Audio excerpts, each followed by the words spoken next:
What up, everybody? It is competition week here at the Chat Sports Studios, and we're trying to break a record here on the channel that we set back in January. Someone commented 49 individual times on a video, and I want to break that on today's show. If you break that record, we'll give you a shout out. And since the New York Knicks just clinched a spot in the Eastern Conference playoffs, let's just type playoffs down in the comment section. Playoffs, we're talking playoffs. Comment playoffs. Whoever does the most, we'll give you a shout out.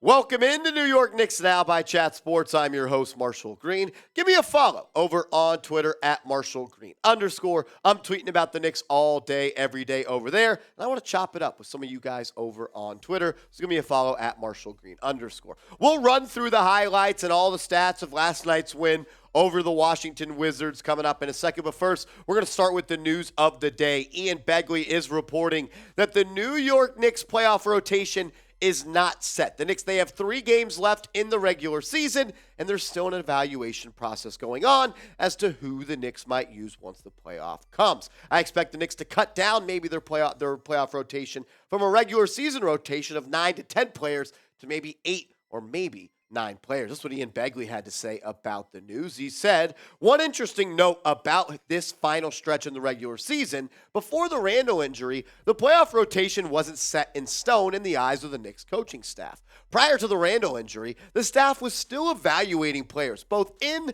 and out of the current rotation, to determine the best group for the postseason. It's fair to assume that the evaluation will come and continue over the final 4 games. And my first thought and reaction was how could the playoff rotation not be set? The Knicks have been running with the same 9-man rotation for months now. When Brunson's been injured, you'll see Miles McBride play a little bit more. When R.J. Barrett has missed a couple of games, Miles McBride has really been that 10th man in this rotation. So I only feel like there's really one player that's really in this 9-man rotation that maybe could find themselves on the outside looking in once April 15th and the NBA playoffs come rolling around. I think a 9-man rotation is possible, but I also think Tibbs could roll with an 8-man rotation. So let's take a look at the Knicks bench pieces. The first guy off the bench that's absolutely going to play in the NBA playoffs is Immanuel Quickley. There is no way the Knicks can run in the playoffs and win many playoff games if Immanuel Quickley is not in the playoff rotation. Another guy that is 100% going to get minutes in the playoffs is Josh Hart. Hart has been, in my opinion, the trade deadline acquisition of the year. What he's been able to do for the Knicks, the just winning mentality, the winning plays, playing basketball the right way has translated to the Knicks being one of the best teams in the NBA since the trade deadline. So Hart, 100% is going to be in this rotation. Isaiah Hartenstein, he's going to be in this rotation as well. Since he got healthy when he was dealing with, kind of a sore Achilles throughout the beginning of the season, he's been a difference maker for this ball club. Actually, the number 2 player on this roster when it comes to plus minus is Isaiah Hartenstein. No doubt about it. He will be in this playoff rotation. So of the 9-man rotation, who could Ian Begley be talking about? Well, I think it's Obi Toppin. Could Obi Toppin be on the outside looking in when it comes to getting some burn in the playoffs? I think it's fair to assume that Obi might not get playing time in the playoffs. And there's a whole bunch of reasons as to why this could be, and we're going to break them all down in today's video. But I think you're kind of seeing a little bit of it. Look, Julius Randle has been hurt the last 2 games, and Obi Toppin hasn't been a steady piece in this rotation. Yes, he started the last 2 games, but you're seeing Josh Hart play more minutes at the power forward spot than Obi Toppin. So I think Tom Thibodeau is telling us Knicks fans that, look, I like Obi, but I don't know if I trust him. And maybe that I don't not trust him, but maybe I just trust Josh Hart at that 4th spot a little bit more. It is going to be an interesting development the rest of the season. We're going to talk about why maybe Obi might not be in the rotation coming up here in a second, but I want to open the floor for all the real ones watching this video. I know there's a lot of people that love Obi Toppin. I love Obi Toppin. I do have my concerns about his play style, though. So I want to ask you, should Obi be in the playoff rotation for the New York Knicks? Type Y for yes, type N for no, sound off for me down below. And let's get the good vibes rolling, guys, on this channel. Sub for playoff dubs. We're subbing for playoffs dubbing. And we're getting closer and closer to 20,000 subs here on the channel. And that's the goal We want to get to 20,000 subs by the time we get to the NBA playoffs, which is about 2 weeks away. We need 532 more people to hit that sub button. So if you haven't yet, we'd appreciate it if you do. We put out videos almost every single day on the New York Knicks. We also go live for every single game. Watch parties, the best on YouTube. Hit that sub button, sub for playoff dubs. Let's ride.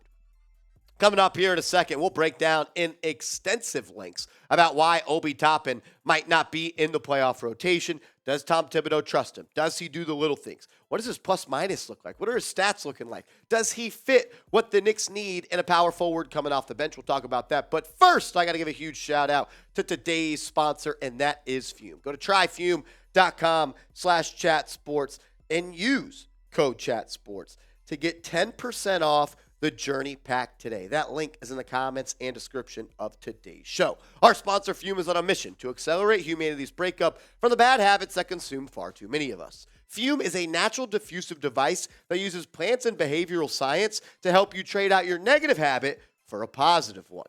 Fume is not a vape. It's a non-electronic device designed to transform your negative habits. The easiest way to stop a bad habit is to switch to a positive one, and Fume is designed perfectly to do just that. Head to tryfume.com/chatsports and use code chatsports to save 10% off when you get the Journey Pack today. That's tryfum.com/chatsports. And remember, use the code chatsports to save an additional 10% off your order today. The Journey Pack comes with 3 unique flavors for you to enjoy. That's maple pepper, crisp mint, and white cranberry. That link is clickable down in the comments and description of today's show. I like Obi Toppin, and I don't want this to just seem like I'm just a guy up here roasting Obi Toppin. And we'll talk about the things I like about him, things I dislike about him. But I think it's fair to say that Obi Toppin does a lot of great things. Look, he is good in the fast break. He's instant offense. He can knock down some shots. But he doesn't necessarily do the little things. He doesn't necessarily do the things that result in wins. And I think it's reflected here in this stats right here. When you look at the Knicks roster, 1 to 17, I am not saying that plus minus is the holy grail and it's something to live and die by and you can tell if a player's good or not. But I think it's kind of telling that Obi Toppin, when it comes to team player plus minus, is 10th on the New York Knicks, behind Shvi Mikhailuk, who hasn't been on this team in 3 months. He's ahead of Ryan Arcidiacono, Evan Fournier, Cam Reddish. They don't play. It's also bad that RJ Barrett's 16th on this. Let's look at the top. Emmanuel Quickley, Hartenstein, Hart, Randle, Grimes, Brunson, Mitchell Robinson, Miles McBride. You got Obi Toppin at just plus 19 throughout this season. I think that's a direct reflection of he doesn't really do anything outside the box score that results in win. When you look at the box score for Obi Toppin, it's been somewhat of a disappointing season so far. He's missed some time due to that broken leg or whatever you want to call it. Just 6.6 points per game this year. He is making his threes a little bit more than average, 33% from downtown, which is a step up. I'd like to see him closer to 36, 37% like he was at one point earlier in the season. But he doesn't rebound, 2.7 rebounds. He doesn't really dime anybody up. He doesn't really make anyone better, 0.8 assists per night. And he only shoots 43% from the deck. He was great last night versus the Washington Wizards, no doubt about it. 21 points, 4 assists, 9 of 15, but I'm not impressed necessarily by Obi Toppin's stats against the Washington Wizards, who are fighting for Victor Wembanyama. I like Obi, but I do want to say I don't think Obi fits what Tom Thibodeau wants in a basketball player. There's one play in specific that I remember last night during the game that I called where it was just like, what is Obi Toppin doing? Does he not listen? Does he not get it? What was the guy on the Wizards last night that got hot for the Knicks, for the Wizards? Corey Kispert. I can't believe I blanked on his name. Corey Kispert was great last night for the Washington Wizards, and there was like a fast break semi-situation where Kispert was bringing the ball up in the third quarter. He had an electric first half, and he's just walking it up, and Obi's just playing drop coverage on him, and Kispert just lines up at 3 and laces it from the top of the key, and Obi's hand down, man down. You got to play hands up, and that's why I don't think Obi Toppin is a guy that Tom Thibodeau can trust in the playoffs. When you talk about what wins in the playoffs, it's defense, it's hustle, it's intangibles, and it's just making the plays that count. Having your hands down when a three-point shooter is walking into a wide-open three when he's already hot is a play that Tom Thibodeau will yank you out in the playoffs. I know that's a lot of bad we just said about Obi, but the talent is absolutely there, and that's what's so frustrating about Obi Toppin. You see him go coast to coast, Euro stepping through the lane, getting to the bucket, knocking down threes, catching backdoor alley-oops, leaking out in the fast break. The talent is there, no doubt about it. And he can be instant offense at times. When you look at field goal attempts to points per game, he's one of the best in the NBA because he shoots not that many shots, but when he does get looks and he does get opportunities, he contributes and he scores. And I think a stat that is so important is when Obi Toppin makes 2+ threes in a ball game, he's done it 20 times this year. 20 times Obi Toppin has made more than 2+ threes in a ball game. And in those games, the New York Knicks are 14-6, which tells you if Obi Toppin makes his shots, the Knicks are going to win basketball games more likely than not. And that's why it's so frustrating. The talent's there. We know that. Top 10 pick out of Dayton. A dude that has it all. He can throw it down. He can run out fast breaks. He can hit open shots.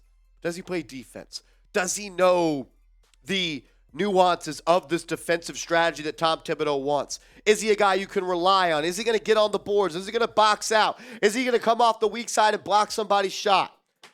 That I just don't know. And that I think Obi Toppin will be a part of this rotation in the playoffs, but I don't know exactly how many minutes he's going to play, and I would not be shocked if he's looking on the outside in. I do want to run through the stats last night for the Knicks over the Wizards, and we got to start with Quentin Grimes, who in my opinion was the MVP of the game. He has been absolutely electric for the past couple of weeks. 9 of 17, 53%, 27 points, but the 5 assists and 0 turnovers is what stands out for me for Quentin Grimes. He was electric. I love when he puts the ball on the deck and gets to the cup and puts some pressure on the front of the rim. He's got an electric first step, and he's just a do-it-all player. He plays defense. He plays offense. He makes people better. He hits open shots. He does all the little things, and that's why Quentin Grimes is one of my favorite players on this team. I thought Mitchell Robinson had a good game as well for the Knicks. 4 assists for the Block Ness Monster. 8 points, 11 rebounds. I thought he dominated the glass at times, and him and Hartenstein as your center duo, and it's enough to get it done in the playoffs. Jalen Brunson, captain clutch for the New York Knicks,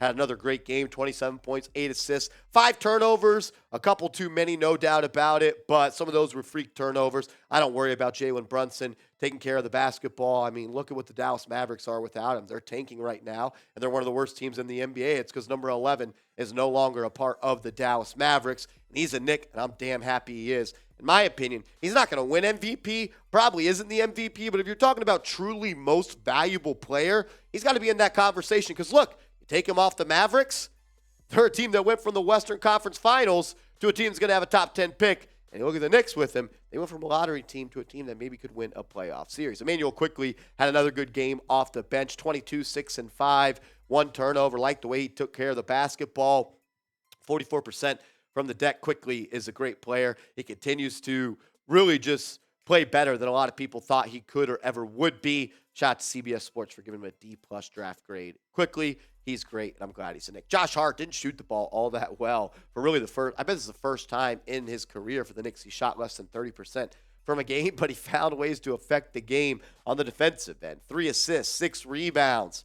Josh Hart, you're a Knick, and I'm freaking happy. Miles McBride didn't really play all that much, so the stats don't really reflect much. But look, when he gets his minutes, you know he's going to go balls to the wall on defense. He's going to hustle. He's going to play hard. And he's more than likely going to give you winning minutes out there. That's why I think he may even be a part and get some burn in the playoffs if the Knicks need a stopper in the backcourt off the bench. Isaiah Hartenstein continues to be one of the coolest stories for the New York Knicks this year.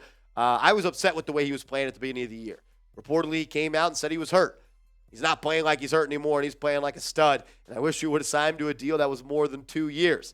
He's going to be on the deal on the books next year for 1 year, $8 million. And if you're getting the production you are from him, now he's operating out of the high post where he can facilitate and make other people better. Hartenstein, what a find by Leon Rose. Evan Fournier got some minutes last night. He didn't really play well either. That's why he's not a part of this rotation anymore. I was shocked when I saw Evan Fournier got in the game last night. Thing is, if Evan Fournier played like Evan Fournier, he would have a spot in this rotation. I just think those days are unfortunately behind him. We appreciate everybody for tuning in to today's video here on New York Knicks Now by Chat Sports. Remember, you can find out about the latest news and rumors surrounding the Knicks over on my Twitter. And if you made it this far in the video, we'd appreciate it. Hit that thumbs up icon, and we'll see you later.